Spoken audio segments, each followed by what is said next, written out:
Yo, what's up, everybody? Chris here from Esports News, back at it again with another video. Today I'm going to be bringing you guys a quick recap as to what happened during Sunday's matches, as well as giving you a preview of what to expect going into today's matches, that of course being day one of week 2 of stage 5 of the CDL, the beginning of the Minnesota Rokkr home series. Now, of course, looking at Sunday's matches, we of course kicked things off with the LA Thieves taking on the London Royal Ravens, and you guys know I was expecting the Thieves to walk away with a very decisive 3-0, but it ended up being a 3-1 in their favor. Of course, on the Moscow hardpoint, they won 250 to 164. That's a strong map for the Ravens, so great showing for a new Thieves team with, of course, John being added to the mix. And then on standoff S&D, this wasn't a great showing for the Thieves. They got 6-1, and that's really all that can be said there. On the Gary control, of course, the Thieves won 3-0. They looked really good in this control. And John, I believe, went 22-8 or 24-8, something like that, closed out. He had an insane performance, and that's how they won. And then, of course, the raid hardpoint, the map 4, was super close. It went down to the last hill, and it was 250 to 242 in favor of the Thieves. That one had me clenching a little bit. I was nervous. I didn't think the Thieves would pull it out, and they ended up pulling it out. So great showing from them. They won the series 3-1. Now, of course, in our next matchup, we had the Toronto Ultra taking on the Rokkr. You guys know I was expecting the Ultra to walk away with a very decisive 3-0 here. I think that they're just the better team. And honestly, without the blip of the raid hardpoint, this was a very strong showing for the Ultra. Of course, Rokkr won raid hardpoint 250 to 225, but raid's the kind of map that really doesn't favor any one team that strongly, unless that team is, of course, Atlanta FaZe. They're just better than everybody. But for the rest of the teams in the CDL, it's pretty neck and neck, right? Like Toronto's been a very strong raid team in control, S&D, and hardpoint. But the Rokkr are also a very strong raid hardpoint team. That's where they really started to kind of turn their season around when Sandy joined the team. So seeing them take this off the Ultra was not really too surprising, but it definitely wasn't what I was expecting to see. I thought the Ultra would probably just sweep like they have been pretty consistently for the last few weeks against teams like the Rokkr. So Rokkr winning map 1 was very big for them. They did take a hard point off a top team, so that's showing that their hard point is dramatically improving this stage, and that's good for them going into the major, of course. Now the S&D on Moscow, map 2, of course, it was a very decisive win for the Ultra. It was a 6-2 scoreline. The control, of course, that being on Checkmate, was a 3-0 in favor of the Ultra. It's one of their strongest control maps, and honestly, I can see why they clapped FaZe the way that they did at Major 2. FaZe is actually a pretty bad Checkmate control team, if we can say that about any of their maps and game mode combinations. But they're not good on Checkmate control, and Ultra are very strong on it, so seeing them get the 3-0 over Rokkr makes perfect sense to me. Now, map 4, the Ultra were able to close out the series 3-1 with a 250 to 215 scoreline. So great showing from the Ultra. Rokkr definitely tested them. And going into Rokkr's matchup against Surge tomorrow, well, tomorrow my time, today your time, I think Rokkr take it, but more on that in pretty much like 2 minutes. So, of course, looking ahead to the Subliners versus Optic Chicago series, Moscow hardpoint, that, of course, being one of New York's strongest hardpoint maps. Chicago was able to take it 250 to 200. And then the Express S&D was a round 11. Optic went up, I believe, 5-2.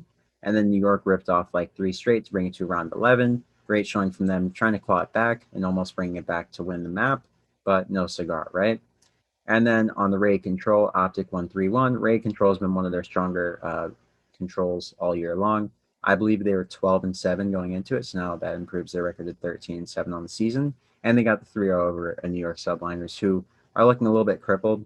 You guys know I was expecting Optic to walk away with the 3-1 or 3-2 victory. I thought it would be a 3-1 more likely, depending on the map set. I figured Optic would probably not ego chow New York with the vetoes, and it looks like they didn't here.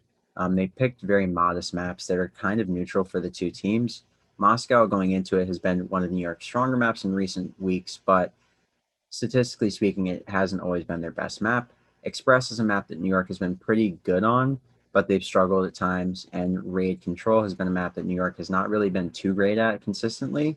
So this was a very smart veto for the Optic Chicago side, as well as the Subliners, right? Express has been a map that Optic has struggled on, as is Moscow, and Raid, they haven't really struggled that much, but they have lost 7 times. So this was very smart from both teams. And honestly, Optic just won the coin toss here. And they look to be in better form, period, point blank. So going into the rest of the stage, I think Optic's form will continue to improve.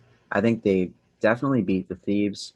I think that the FaZe matchup will be very telling about their form in the current day and how they will fare going into Major 5, our last major of the year before champs.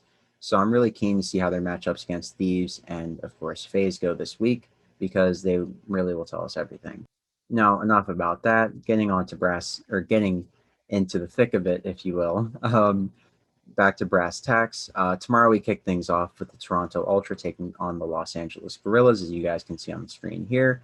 And I think it's a 3-0 for the Ultra. No analysis really needed. Ultra is just a really good team. And as much as I love Mental, I just don't think that this LA Guerrillas roster has it in them. Winning a map would definitely be an accomplishment in of itself against the Toronto Ultra, considering how weak the Guerrillas have looked this entire stage and even before. So 3-0 Ultra is my call. Of course, in our second matchup of the day, we have the Rokkr taking on the Surge. And personally, in the form that Rokkr has been in lately, they played Toronto very, very tight. And Toronto has really just been kind of on shaky ground, but they're still a top tier team. And it's very clear that against middle of the pack and even like I would say 4 through 8 teams, Toronto just stomps them pretty consistently. So them taking a map off of Toronto really told me a lot, and they played them very closely in the hard points when they did play. So really the strongest blemish to Minnesota's game, in my opinion, is the control and their S&D. Their form and search has not really been what it has in previous stages. And they kind of cycle through the game modes, right? Like stage 4, they were very strong in control. Stage 3, I believe they were strong in hardpoint. Stage 2, they were definitely strong in, of course, S&D. So they kind of flip-flop what mode they're really strong in, and the other two kind of lack. And to me right now, it seems that hardpoint is the mode that they're very strong in, and then control and S&D have kind of fallen by the wayside. So personally, I'm expecting Surge to win map 3. They're on a six game control win streak, excuse me, and I think they have potential to steal the map 1. So if you see an APOC hardpoint in there, definitely back Seattle to win that. I think that they have a really good chance of winning map 1 if it's APOC. And I think that no matter what the map 3 is, they're finally figuring out how to win controls, and they haven't lost one in their last 6 playthroughs, or their last 6 series, if you will. So I think map 3 is a pretty safe call for Seattle. And also, Minnesota's form and control has not been good. I just looked at the stats, and they've lost their past 3. Of course, one of them, the only win that they've had recently came against the Guerrillas, but the other time they lost to, of course, Chicago and Toronto.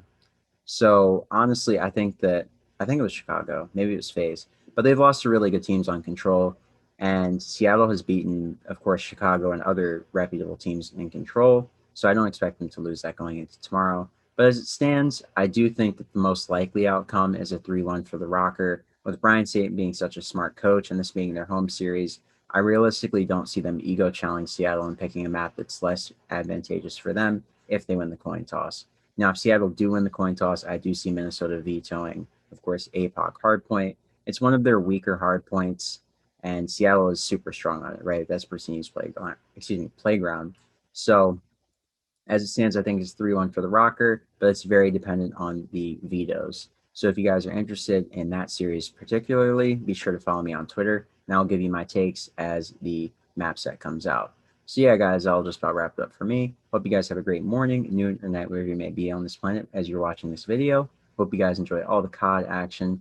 Don't forget to like, comment, and subscribe to the channel if you're brand new. Share it with a friend or family member if you really enjoy the content. And I will catch you guys on the next video. Once again, this is Chris from Fake Sports News, and I'm signing off. Peace out, everybody.